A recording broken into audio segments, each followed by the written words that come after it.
Now let's talk about inverse functions.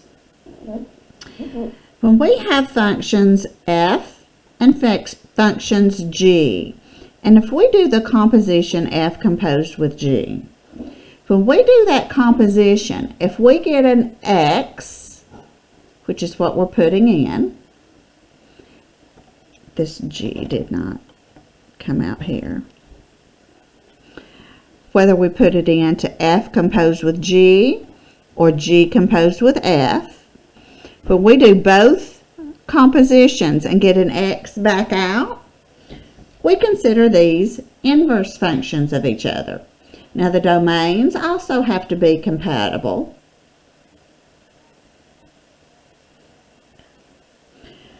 Our notation for an inverse function is f to the negative first power. Doesn't mean negative first power, but that's what it looks like. So f to the negative first power means f inverse of x. Now, what an inverse does is it undoes each other. It undoes the original function. In order for a function to have an inverse, it has to be one-to-one. So it has to be a function in each direction, from x going to y and from y going back to x, because the function is going to undo, the inverse function is going to undo what f did and take you right back to the x that you started with.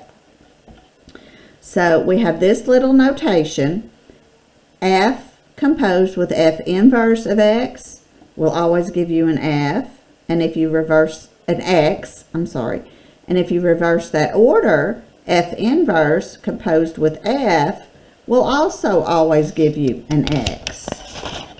So let's look at some examples here. We want to determine if each function here is one-to-one. And if it is, great. If it's not, explain why not. So here we have the function, the domain. We talked about this one a minute ago. Very similar to this, using this notation. The domain is 5, 1, 7, 2. The range is 8, 4, 2, 6.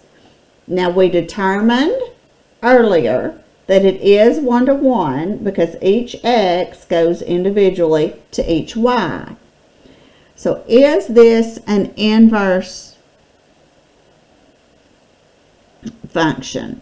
If we can we find the inverse function? I'm sorry, not is it. There is one. We have to find it.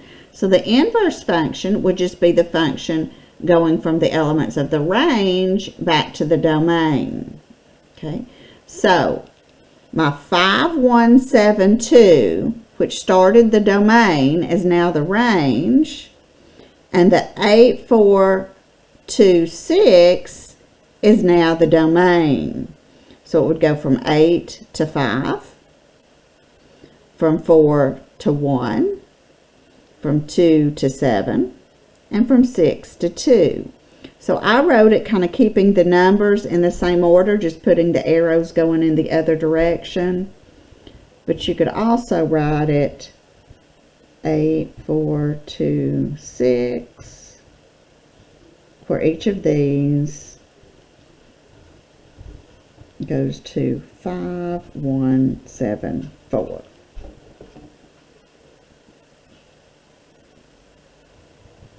Where this is your domain. And this is the range of your inverse function.